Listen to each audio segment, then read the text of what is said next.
Bismillahirrahmanirrahim. Assalamualaikum warahmatullahi wabarakatuh. Waalaikumsalam warahmatullahi wabarakatuh. Alhamdulillahi rabbil alamin. Wa bihi nasta'in wa ala umurid dunya waddin.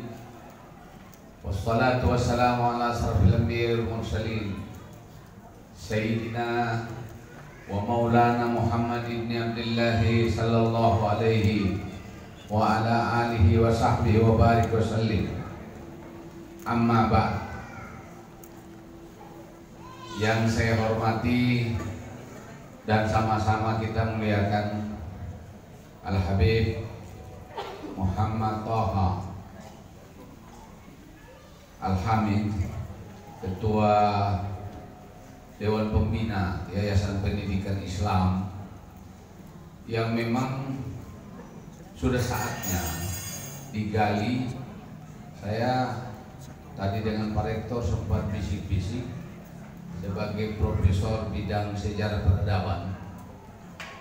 Saya coba mencari memang dulu karena dipercayakan oleh pembina membidangi bidang pendidikan. Ternyata memang benar, tidak cukup historical fakta tentang Yahudi ini. Semua orang lalu jadi penumpang, tapi tidak pernah mencatat apa yang dikerjakan. Kalau dulu disampaikan, kerjakanlah apa yang ditulis dan tulislah apa yang dikerjakan. Dan alhamdulillah, setelah tidak lagi jadi rektor, ternyata lebih sibuk dari pada saat jadi rektor. Karena hari ini tabliknya di sini, besok di Sentani, terus diundang di Biak, terus ke Merauke, dan ini luar biasa. Pak Ketua Dewan Pengawas, yang alhamdulillah kelihatannya kayak muda gitu. Kalau muda begini nih, kaidah usul mengatakan masna wa sulasa itu benar. Kalau muda, tadi saya bisik-bisik dengan Pak Rektor, istri saya tanyakan kapan ke Jakarta. Saya bilang tunggu yang bungsu itu masuk SD itu. Itulah guyonan dalam rumah tangga. Pak Wakil Ketua Dewan Pembina Prof. Dr. Hasan Basri, guru kami, yang alhamdulillah kelihatan masih tetap sehat dan tegar. Pak Rektor Uniap ini yang luar biasa, memiliki karakter yang ketemu di mana aja pasti teguh sapa itu diberikan. Ada waret, ini para pejabat lain, ini yang dari unsur yayasan ada Pak Anwar. Pak Anwar yang setelah pindah dari kantor perwakilan, kelihatannya perwakilan MAPI. Bapak Ibu saudara-saudara sekalian yang tidak dapat saya sebut satu persatu. Pertama-tama kita panjatkan puja dan syukur kehadiran Allah Tabaraka wa Ta'ala atas rahmat yang tak terhingga yang diberikan kepada kita. Yang boleh bisa jadi rahmat itu kita tidak pandai bersyukur. Rahmat adalah nikmat yang tak berbilang, yang kata Allah, la in syakartum la azidannakum wa la in kafartum innal azab. Kafar di sini adalah orang yang tidak mengakui. Mufarrik akar kalimatnya. Jadi kalau ada orang kafar tuh, mufarrik itu keluar. Saya sholat tidak suka imam, saya tetap di dalam shaf, tapi saya keluar. Tidak mau menjadikan itu kafar namanya. Itu mufarrik. Barang siapa yang keluar tidak mengakui nikmat yang Allah berikan, maka dia hina. Jadi jangan dianggap kafir itu adalah orang yang tidak beriman, orang yang kita ini lebih kafir lagi. Percaya Allah, sholat no, sholat mo, itu lebih kafir dari yang kafir. Kafir ini keluar ya. Salawat dan salam kita panjatkan kepada baginda Nabi Allah Muhammad ibn Abdullah sallallahu alaihi wasallam. Kalau bukan karenanya, mungkin kita termasuk dalam golongan Majusi. Karena memang golongan ini disebutkan oleh Allah Tabaraka wa Ta'ala di surat Al-Baqarah ayat 60 sampai 62. Di situ disebutkan secara jelas-jelas kalau orang-orang aktivis, orang-orang yang menyembah peradaban ciptaan manusia, gitu, itu membuat kita itu lalu lupa. Sehingga saya merasa di perayaan bulan Maulid Nabi Allah Muhammad ibn Abdullah yang sekarang ini, saya mengajak ibu-ibu, bapak-bapak guru, para kepala sekolah, tamu undangan sekalian untuk merefleksi. Beberapa saat yang lalu saya duduk bersama-sama dengan para alim ulama. Saya mengatakan kepada mereka bahwa ada hadis Rasul Shallallahu Alaihi Wasallam yang muttafaqun alaih. Hadis ini mengatakan ini, al ulama ummati afdalu min anbiya'i bani Israil. Ibu-ibu guru, bapak-bapak guru, hadis ini muttafaqun alaih, disebutkan al ulama ummati afdalu min anbiya'i bani Israil. Ulama dari umatku afdalu min anbiya, lebih baik dari nabi yang lahirnya dari Bani Israel. Jadi kalau kita mau jadi baru, silakan. Tapi hadis ini mengatakan ulama, alim, manusia akan menjadi makhluk ciptaan Allah yang tidak asfala safilin, tidak paling rendah, jika dia bisa memanusiakan manusia yang lain. Jadi guru itu adalah makhluk yang kemuliaannya melebihi malaikat. Asal penting guru-guru ini, ibu-ibu,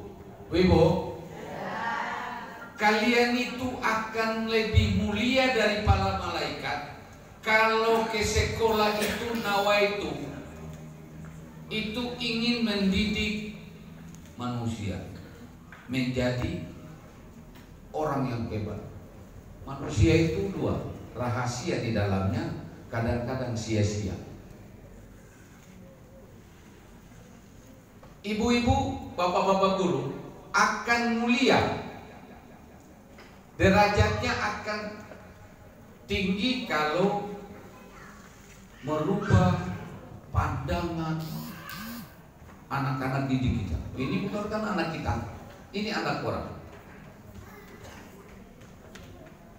Jika Allah Tabaraka wa Ta'ala mengatakan bahwa di dalam diri Rasulullah itu khuluqun azim, terdapat akhlak yang atau khuluq itu karakter yang pasatnya ada di dalam, karena dia hampir sama dengan anfus. Innallaha la yughayyiru ma biqaumin hatta yughayyiru ma bi anfus.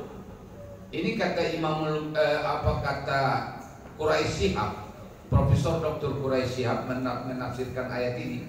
Beliau katakan, innallaha, sesungguhnya Allah, la yughayyiru ma biqaumin, tidak akan merubah satu kelompok, satu kaum, sehingga dia merubah anfus. Anfus itu bukan bimakna nafs.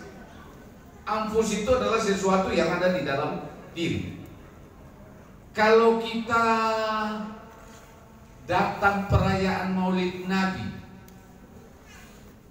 kalau kita punya anfus, niatnya untuk mendekatkan diri kepada Allah dan kekasihnya, fahijratuhu ila ma hajaran ilaih, Yang kita dapat itu ibu-ibu,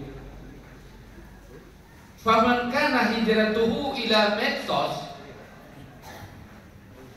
faman kana hijratuhu ila medsos. Ibu-ibu ini kalau datang acara maulid itu pakai baju yang paling hebat, yang paling mantap. Tadi saya agak terlambat karena kita mesti ikut irama Ibu Tin Soeharto.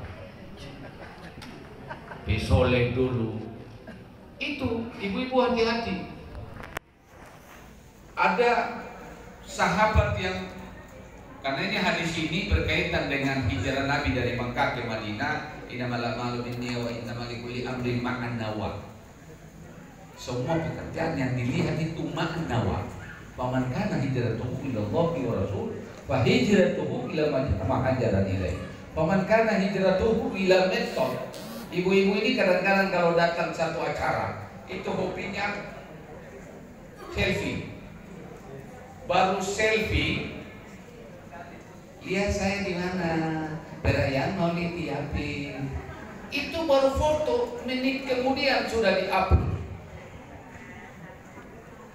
Yang enaknya kalau bahasanya itu, marilah kita belajar mencintai baginda Rasul. Karena dengan mencintai Allah datangkan rahmat dari arah yang tidak kita ketahui. Ini sosok Rasulullah ini. Sosok Rasulullah ini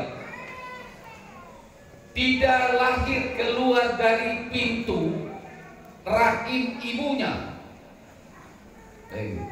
Itu yang tadi saya bilang, kita sama-sama dengan para alim ulama. Ada Habib Alwi, ada beberapa. Saya bilang buat mereka, Rasulullah itu dilahirkan atau terlahir, maka dibukalah banyak sekali, ada riwayat, ada keterangan. Ternyata Rasulullah itu terlahir. Riset membuktikan ibu-ibu itu sekarang kan boleh sesar. Sesar itu kan anak keluar tidak lewat pintu rahim.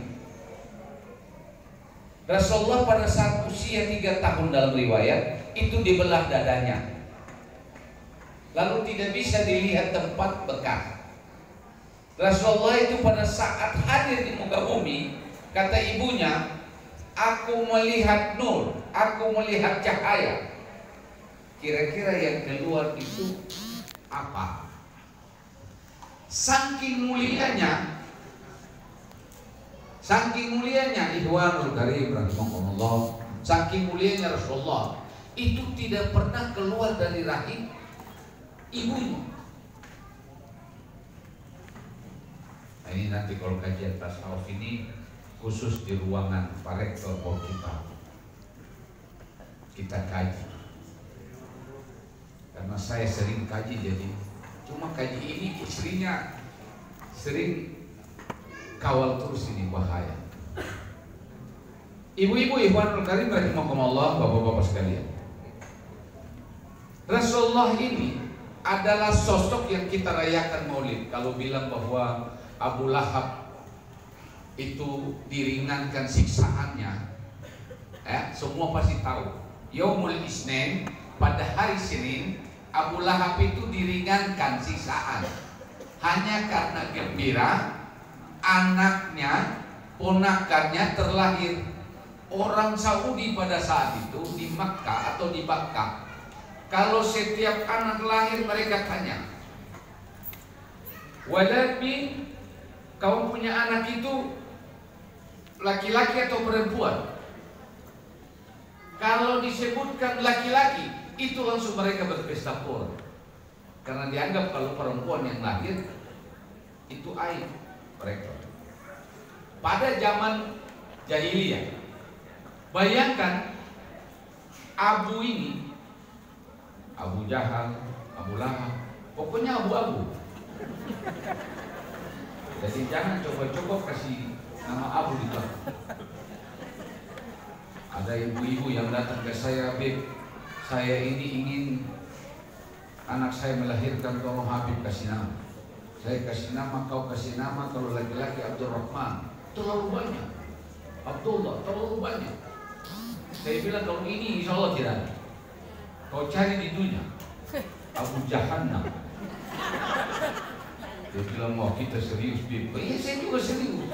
Ini semua nama yang saya kasih semua katanya sudah baik. Nah kalau Abu Jahannam insya Allah tidak ada. Itu Abu dari neraka Jahannam.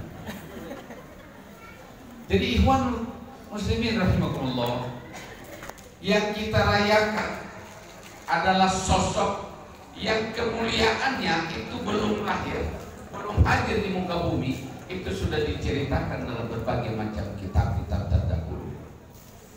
Meskipun namanya Ahmad, tetapi sudah diceritakan saking tingginya dan mulianya. Ibu, kita lihat Rasulullah ini berikan Allah tunjukkan rahmat dekat kepadanya. Itu langsung ditunjukkan pada saat Rasulullah lahir, hadir di tengah-tengah keluarga Abdullah, di tengah-tengah keluarga Abdul Muthalib, di pangkuan ibunya Aminah. Tiba-tiba saat itu kan butuh namanya ibu yang menyusui.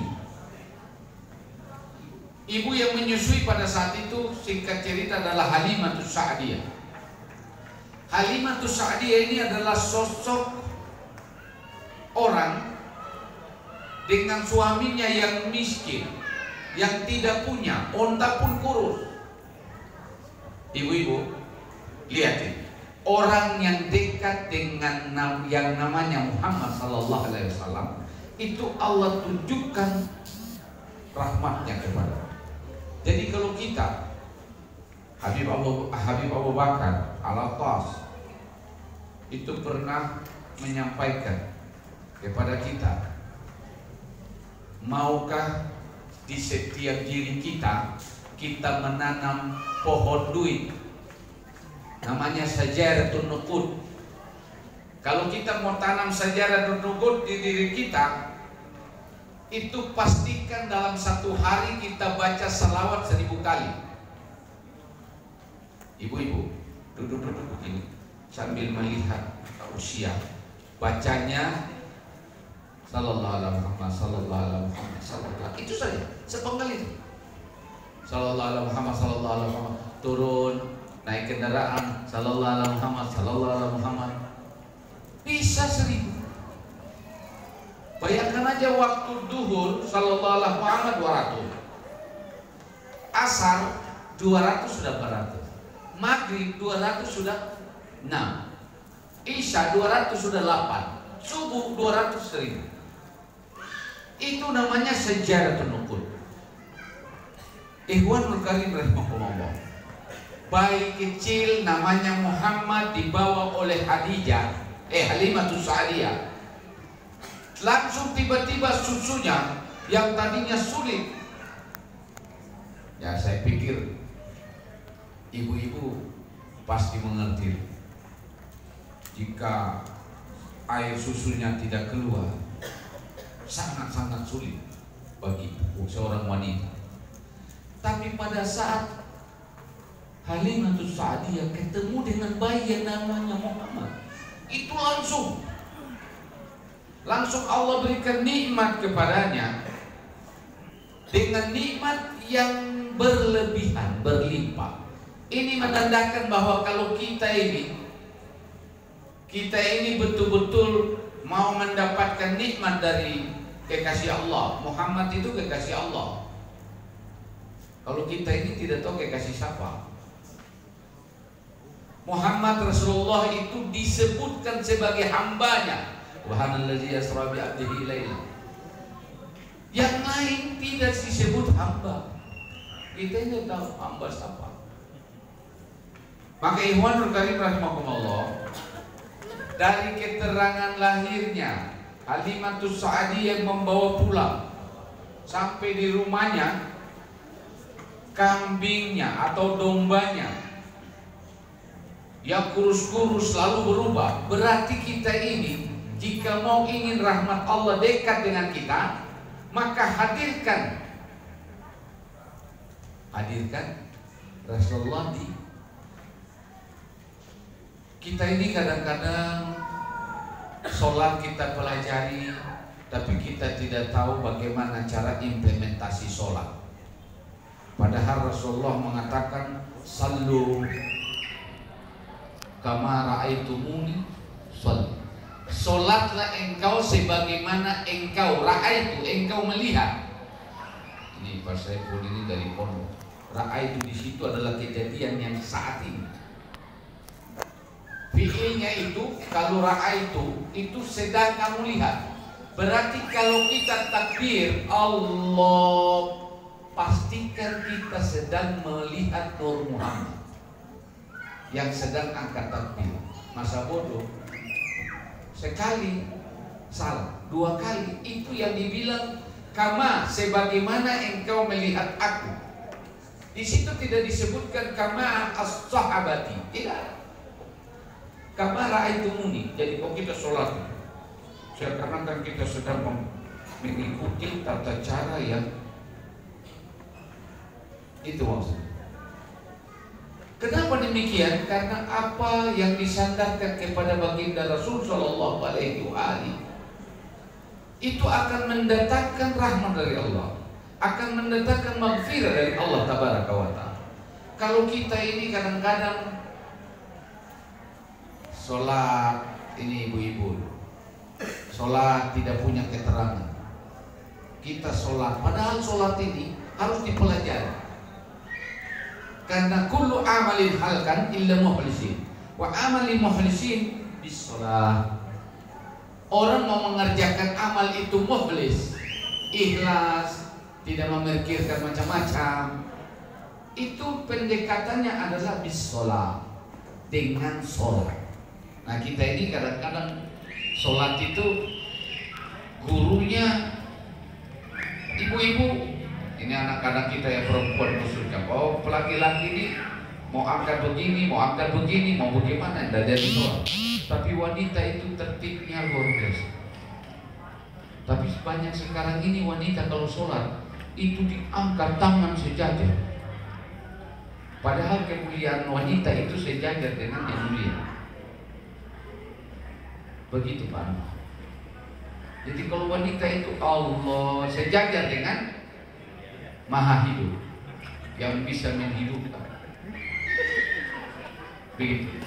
Kenapa sampai zaman Rasulullah itu setiap anak yang lahir dikasih ke yang menyusui? Kalau sekarang tidak bisa deh. Kalau kita punya anak lahir lalu kasih tetangga menyusui, itu pasti ibunya sedang disusui juga. Sehingga memang maha besar Allah. Ini Prof, bahaya. Jadi maha besar Allah menghadirkan baginda Nabi dan merubah syariat. Merubah syariat itu dari tradisi syariat yang memberikan anak kepada ibu-ibu susu, lalu berubah menjadi disusui oleh ibu kandungnya.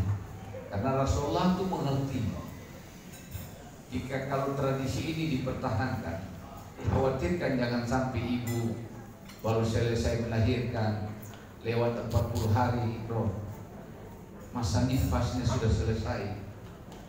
Akhirnya kan kewajiban menyusui itu kan 2 tahun setengah. Tapi ibu-ibu sekarang ini luar biasa. Air susunya diambil, ditaruh di. Untuk itu Ikhwanul Karim rahimahullah memperingati Maulid Nabi Sallallahu Alaihi Wasallam bukan hanya sekedar kita tahu bahwa di dalam diri beliau khuluqin adzim, memiliki akhlak yang luar biasa. Innama bu'istu liutammima makarimal akhlak. Innama bu'istu liutammima, sesungguhnya di dalam diri beliau, di dalam diri baginda Nabi Sallallahu Alaihi Wasallam, liutammima, utamanya kemuliaan dalam akhlak. Akhlaknya Rasulullah harus kita ikuti agar kita masuk dalam kelompok orang yang utama. Bapak-bapak, kalau mau jadi umat baginda Nabi Sallallahu Alaihi Wasallam harus ikuti. Rasulullah menikah berapa istri? Rasulullah itu menikah berapa istri? Hah? Berapa? 9. Rasulullah itu punya istri hanya 1. Rasulullah punya istri hanya 1. Rasulullah itu beristri lagi. Ini bapak-bapak, kalau mau ikut jalan kemuliaan, ikut jalan baginda Rasulullah. Rasulullah itu punya istri hanya, nah itu jawabannya benar. Tapi Rasulullah juga punya istri 9.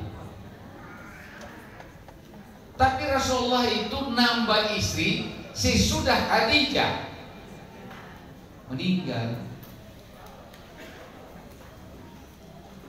Maksudnya bukan pulang lalu bikin racun kasih minum Khadijah mati. Karena syarat untuk beristri lagi yang ini selesai dulu. Kalau mau ikut jalan keutamaan, Rasulullah itu punya istri 1. Setelah istrinya meninggal Khadijah, dan istri yang memiliki anak itu adalah Khadijah. Nah, itu. Jadi kalau bapak-bapak mau kawin lagi, boleh, mau ikut Rasulullah ya.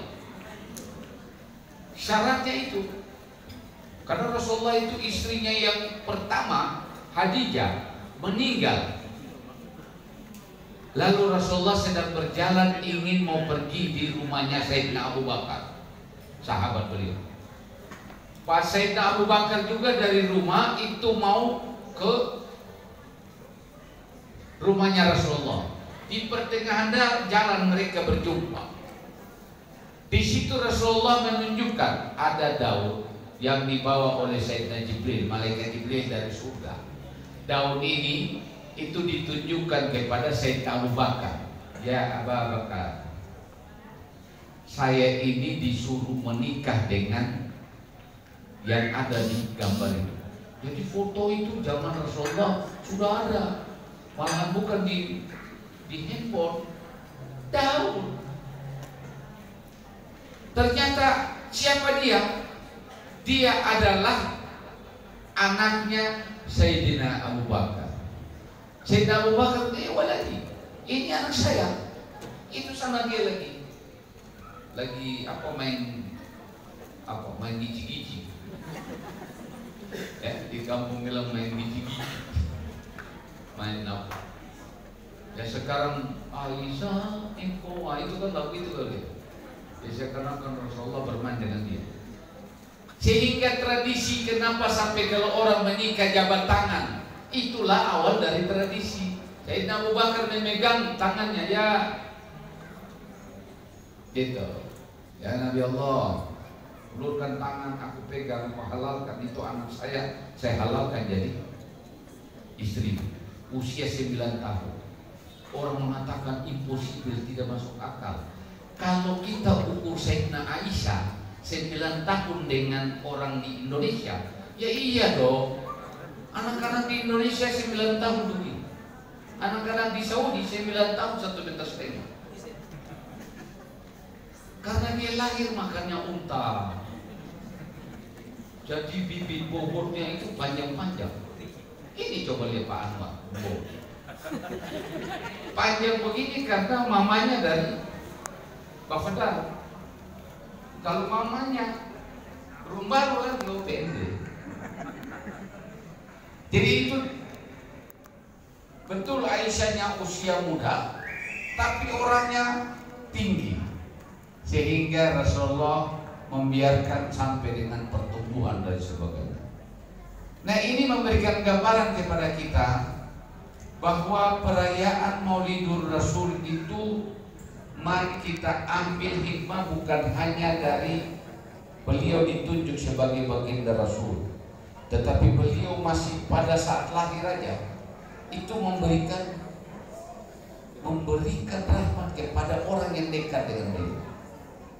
Tatkala beliau berjalan, diajak oleh pamannya untuk berdagang, itu awan mengikutinya.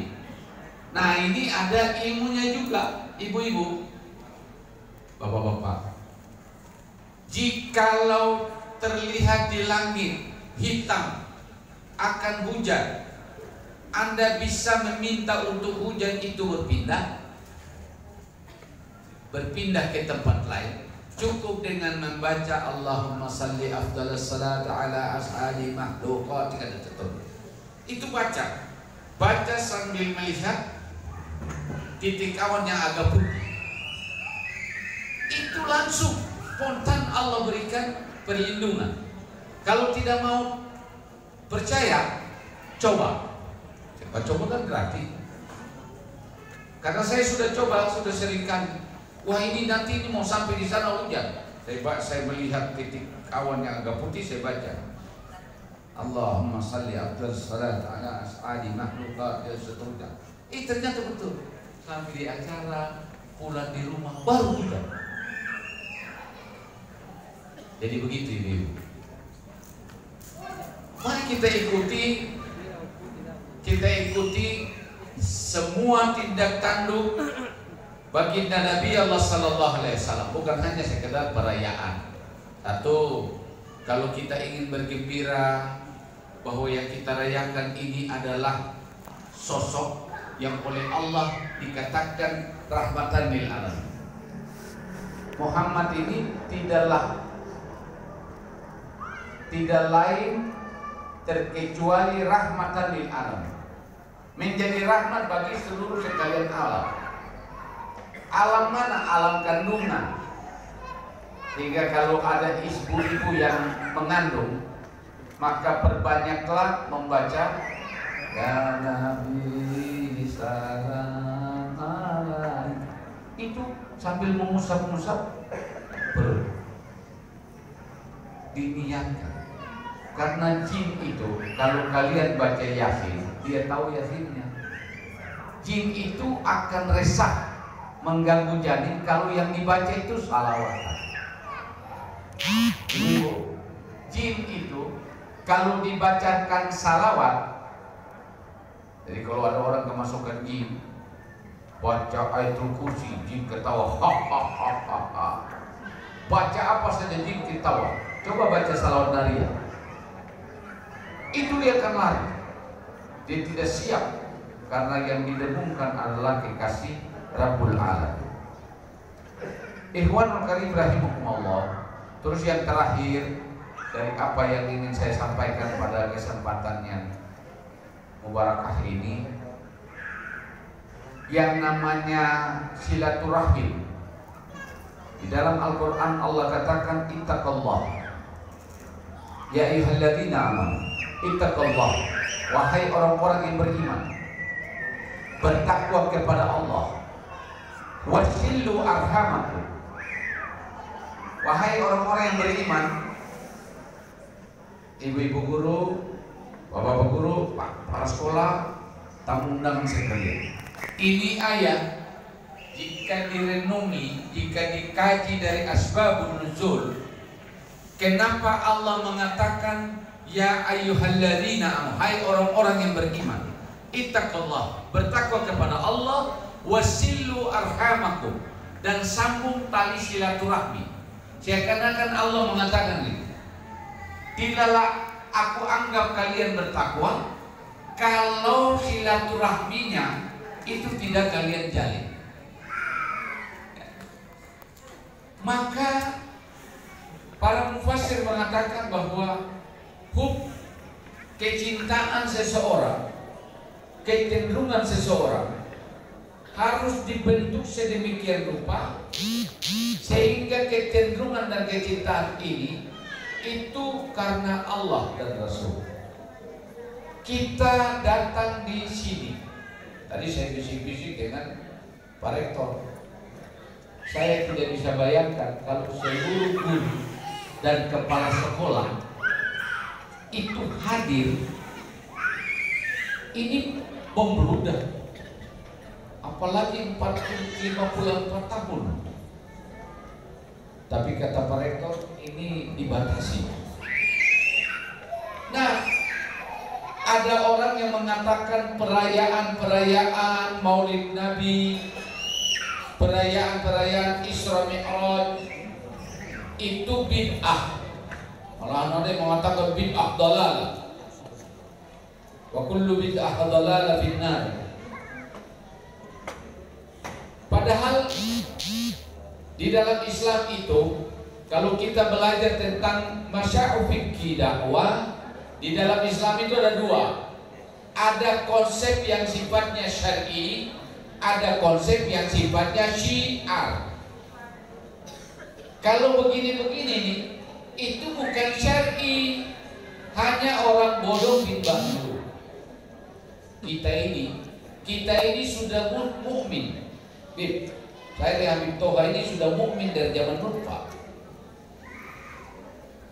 Dan kita ini kalau ngomong hati-hati, karena di surat Al-Ahzab itu Ikrahtu Rasul itu kalau salah itu dapat azabnya 2 kali. Jadi ikhwan muslimin rahimakumullah, perayaan kayak begini jangankan di zaman Rasul, di zaman sahabat aja nggak ada. Tetapi setelah Islam masuk di Nusantara, tadi memang betul, Mbak, itu tari Yaman. Kebanyakan dari orang Yaman itu kalau tahlil itu biasanya begini. Karena perjumpaan di Aceh, ada perjumpaan budaya Yaman dan ada perjumpaan budaya India. India itu goyang kepala, tunduk-tunduk. Orang Yaman itu kalau ketemu sesama orang-orang di Timur Tengah itu yang dipukul dada, kifala, dimajana, begini. Terus orang Arab juga kalau ketemu biasanya berpelukan, tapi sesama laki-laki, Pak. Inilah yang saya ingin mengatakan, bahwa kalau agama bergelindang dengan budaya, hasilnya syiar. Bro, yang kita pakai kopiah ini made in Thailand, bro. Yang kita minum itu Aqua. Aqua itu yang punya itu Danone. Danone itu Yahudi Prancis. Enak aja kita minum. Kita tidak mempermasalahkan. Sementara Maulidur Rasul digunakan dengan cara-cara yang memuat makna syiar, itu lalu kita menganggap bahwa itu bid'ah. Bos, yang bilang bid'ah itu dari mana? Boyolali. Naik ke atas bin 7 kali aja sudah. Udahlah, soal-soal begitu datangi kita diskusi bedah tematik. Jika saya sangat tertarik, Ketua Pembina mengatakan bahwa nanti puncak milad itu kita bikin talk show. Orang-orang kita terlibat banyak kok bicara tentang bagaimana peran pendidikan Yafis di tanah Papua dari dulu hingga sekarang. Ini adalah bagian yang dapat saya sampaikan, bahwa silaturahmi itu adalah wujud dari rasa keimanan kita, ittaqallah, dalam ketakwaan. Tapi bentuknya silaturahmi itu kayak begini. Ini adalah tradisi yang muatannya syiar, yang dilakukan oleh leluhur-leluhur kita. Itu yang harus kita pertahankan. Kalau bicara silaturahmi, nanti kita silaturahmi ke rumah ya, itu otaknya pasti pinjam uang. Tapi kalau silaturahmi buat kegiatan kita berjumpa, sudah tidak apa-apa. Kalau ada yang mengatakan, Neng, kok jilbabnya bagus apa? Ini bukan bagus saja, ini juga mahal. Carilah kalimat-kalimat yang tidak mengganggu silaturahmi. Ya alhamdulillah, toh bagus-bagus juga, kamu punya juga kelihatan cantik. Memuji itu baik, tapi memuja jangan. Mudah-mudahan singkat silaturahmi kita ini yang saya sampaikan dalam tausiah atau apa ya, saling mengingatkan, karena abang saya, paman saya, orang tua saya ada di depan juga, jadi tidak berlebihan untuk menasihati, tapi hanya mengingatkan hal yang sudah kita ini. Mudah-mudahan apa yang saya sampaikan ini menjadi bahan renungan kita, bahwa Rasulullah itu masih bayi, itu sudah membawa dampak rahmatan lil alamin. Ibu asuh yang membawa aja bisa merubah tatanan kehidupan. Kalau kita mau sholat, kita mau perbaiki, maka ingat, ikuti sholat Rasulullah. Caranya gimana? Panggil para ustaz, para kiai, mereka yang belajar tentang tata cara sholatnya nabawi, sholatnya Nabi. Tetapi kalau Anda mau ingin pada saat sudah tahu tata cara, maka Anda harus yakin bahwa takbir saya ini adalah takbir yang diperintahkan oleh Engkau ya Rasul. Seakan-akan kita ada melihatnya. Demikian yang dapat saya sampaikan dalam tausiah singkat ini, mudah-mudahan bermanfaat. Akhirul kalam, wabillahi taufiq wal hidayah. Wassalamualaikum warahmatullahi wabarakatuh.